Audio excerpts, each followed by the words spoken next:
अब question number 14 का करते हैं और आप इसको इम्पोर्टेंट मार्क कर लेना।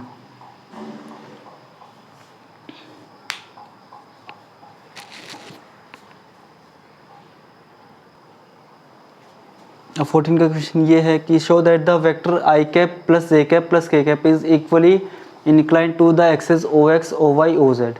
ठीक है ना, आपको ये क्वेश्चन लिखना तभी है जब मैं बोलूँ, इतनी देर आपको समझते जाना है इसको। पहले तो ये बताओ कि इस क्वेश्चन में हमको एक्चुअल में पूछा क्या है, उसने किस चीज़ के बारे में पूछा है बताओ।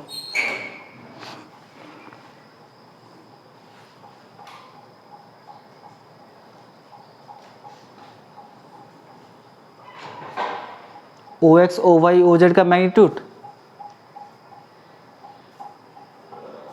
अच्छा, इक्वल में मतलब मैग्नीट्यूड इक्वल ही ना है। अब ये क्या है कि अगर हमने 10.1 के इंट्रोडक्शन को अच्छे से बार बार रिवाइज किया है तो हमें पता है कि ये जो 14 नंबर का क्वेश्चन है ना, ये 12 है और 13 का ही है। मतलब इसमें भी हमें डायरेक्शन कोसाइंस फाइंड करने हैं। अब कैसे, अब ये क्या बोल रखा है देखो, इसने ये बोल रखा है कि जैसे कोई पॉइंट है 3D सिस्टम में ओ पी, इसके कोऑर्डिनेट एक्स वाई जेड। ठीक है, अब ये वाई एक्सिस, ये जेड एक्सिस और ये एक्स एक्सिस। अब ये एंगल अल्फा है, ये एंगल क्या है बीटा और ये एंगल क्या है गामा। अब इसने क्या बोल रखा है कि एक वेक्टर है, यहाँ पे कोई पॉइंट है। ठीक है, जैसे ओपी वेक्टर हो गया, आर वेक्टर है ये। अब आर वेक्टर है ना, वो देखो OP vector makes angle alpha with X axis, beta with Y axis और गामा विथ जेड एक्सिस। अब ये तीनों अल्फा बीटा और गामा इक्वल होने चाहिए क्योंकि इक्वली इंक्लाइंड है ना। तो अब ये किस में आते हैं, हमने पढ़ रखा है क्या, L इक्वल टू होता है cos alpha, M equal to होता है cos beta, N equal to होता है कोस गामा। अगर यहाँ पे क्या है इक्वली इंक्लाइन का मतलब कोस अल्फा कोस बीटा और कोस गामा तीनों इक्वल है, और यहाँ से क्या आएगा alpha equal to beta equal to gamma. अब हमें इसको इक्वल करना तीनों को। अब ये तीनों क्या है, डायरेक्शन कोसाइंस नहीं है क्या।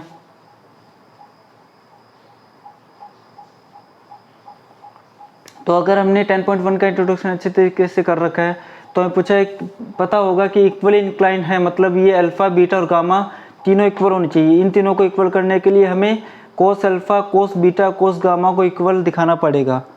ठीक है, और ये cos alpha cos beta cos gamma क्या है, डायरेक्शन कोसाइंस है। तो अगर हमें 10.1 का इंट्रोडक्शन अच्छे से तैयार है तो हम इसको बता सकते हैं कि डायरेक्शन कोसाइंस का इक्वेशन है। क्या हम ये मान सकते हैं क्या कि क्लास 10th में जैसे क्वेश्चन आते हैं कि आपको ये फाइंड करना है तो आपको दे देगा कि फाइंड कर लो आप, तो क्लास 12th में भी ये चीज़ होगी क्या, या वो आपको थोड़ा बहुत बोलेंगे सोचो, आप थोड़ा बहुत सोचने के लिए बोलेंगे क्या, सोचने के लिए नहीं बोलेंगे आपको बिल्कुल भी। हाँ, तो जैसे 14 वाला क्वेश्चन है, इसमें हमें अगले ने बोला कि आप सोचो कि आपको फाइंड क्या करना है। उन्होंने तो बोल दिया कि इक्वली इंक्लाइन है। अब इक्वली इंक्लाइन का मतलब हो जाएगा एंगल इक्वल है। अब एंगल इक्वल कब होंगे, जब ये तीनों इक्वल होंगे, और ये तीनों क्या है डायरेक्शन कोसाइंस है। अब मेरे को ये बताओ कि आपको ये वेक्टर दे रखा है तो आप डायरेक्शन कोसाइन फाइंड नहीं कर सकते क्या आप।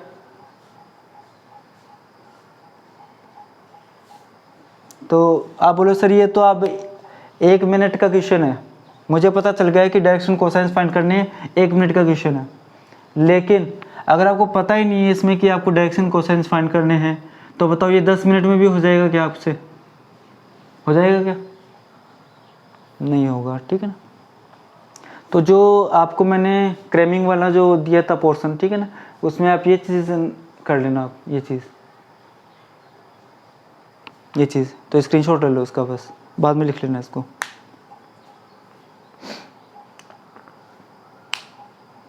अब देखो उसको लिखते हैं, जो मैंने यहाँ पे बोला है वो हम लिख रहे हैं अब। तो यहाँ पे जैसे कोई पॉइंट है और यहाँ पे हमें वेक्टर दे रखा है, तो देखो इसको लिखना कैसे है।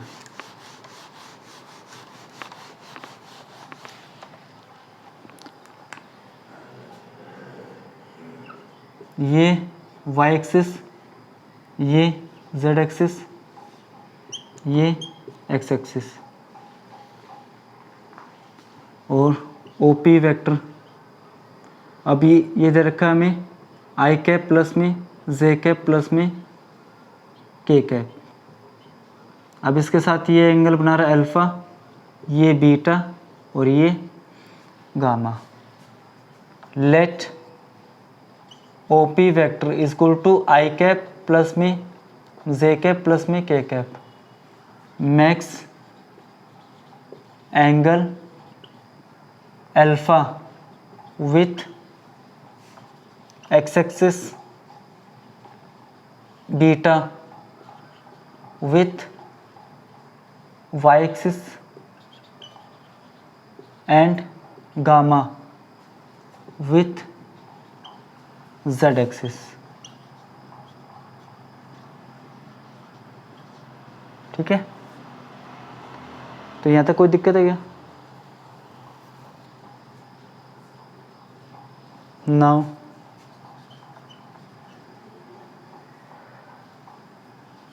We know L, M and N are direction cosines.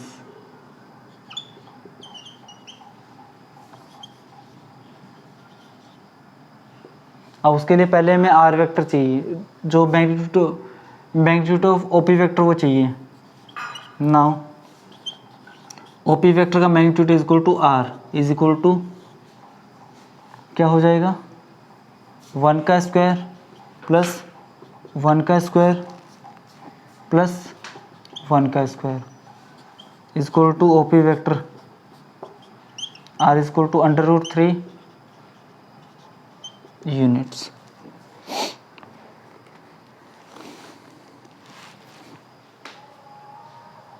ठीक है, now L is equal to होता है cos alpha is equal to x by are.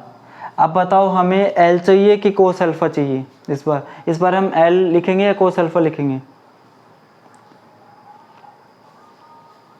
Cos alpha लिखेंगे इस बार हम। तो cos alpha is equal to कितना आ जाएगा, x बाई आर। तो इसके कोऑर्डिनेट्स हमने नहीं लिखे हैं, ठीक है ना, तो इसके जस्ट ऊपर वाली लाइन में लिखना आप, here coordinates of OP vector R 1,1,1, ठीक है ना। तो अगर जगह तो लिख लेना आप, और जगह नहीं है तो भी आपको लिखना तो पड़ेगा।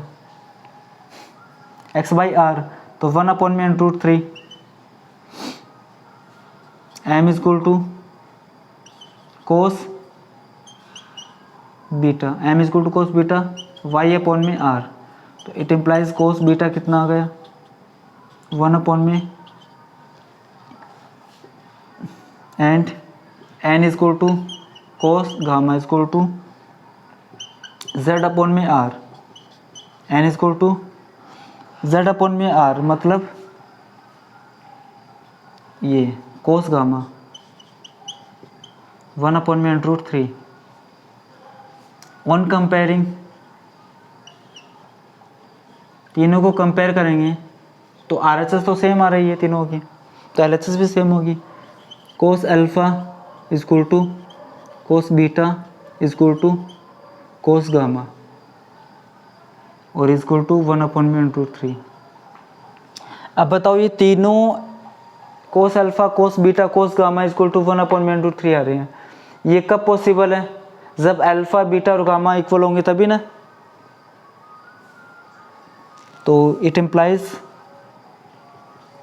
Alpha is equal to beta is equal to gamma. तो हमें ये चीज़ फाइंड करनी थी। अब इसके नीचे एक कहानी है वो लिख देते हैं हम, since OP vector makes angle alpha with X axis. अब एक्स एक्सिस कौन सी है? O X. Beta with Y axis, Y axis कौन सी है? O Y. And comma, comma ही आ जाएगा, gamma with Z axis, O Z. देखो तीनों अल्फा एक्स एक्सिस के साथ, बीटा वाई एक्सिस के साथ और गामा जेड एक्सिस के साथ, और तीनों ही क्या है? And alpha is equal to beta is equal to gamma. So OP vector makes equal angle with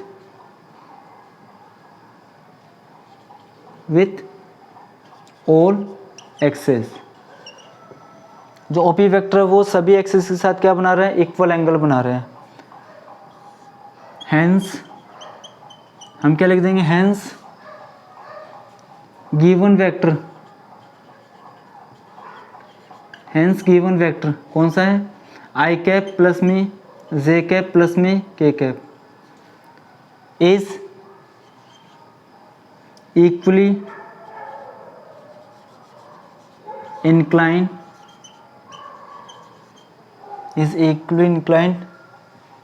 with OX, OY and OZ।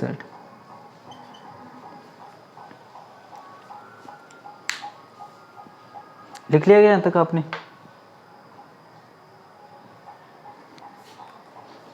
तो अब ये बताओ कि ये जो 14 वाला क्वेश्चन है वो आपको समझ में आएगा अच्छे तरीके से?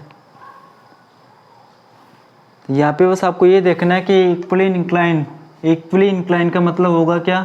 Cos alpha cos beta cos gamma, alpha beta और गामा को आपको इक्वल दिखाना है, और वो चीज़ क्या है? डायरेक्शन कोसाइंस है। अगर वो चीज़ डायरेक्शन कोसाइंस है और हमें वेक्टर दे रखा है तो हमारे लिए ये 1 मिनट का काम है, ठीक है। फिर आपको ये लैंग्वेज लिखनी है। अब पहले बताओ ये जो लैंग्वेज लिखी है हमने, ये शुरू वाली और ये लास्ट वाली, देखो डिफ़िकल्ट है क्या? बताओ। ये चीज़ मैंने यहाँ पे वापस लिख दी है, ठीक है। ये चीज़ इजी है सब कुछ, ठीक है। तो ये बताओ कि आज वाले 5 क्वेश्चन करने में आपको मज़ा आया या फिर बोरिंग थे?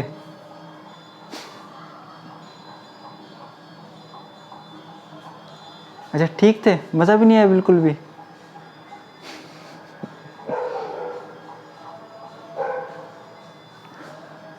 नहीं आया बिल्कुल मज़ा? ठीक है। तो अब इसमें 5 क्वेश्चन और बच गए हैं, तो अगर शाम वाली क्लास होगी और एक रात वाली होगी तो आज इसमें हम 10.2 को ख़त्म कर देंगे, ठीक है। लेकिन मैं आपको बार बार बोल रहा हूँ कि 10.1 का इंट्रोडक्शन, 10.2 का इंट्रोडक्शन एकदम पूरा तैयार रखना आपको, और ये एग्जाम्पल से क्वेश्चन वगैरह अच्छे तरीके से तैयार रखने, ये हेल्प करेंगे आपको किस में? 10.3 में, ठीक है। तो एक बार दोबारा रिवाइज कर लेना इनको, ठीक है।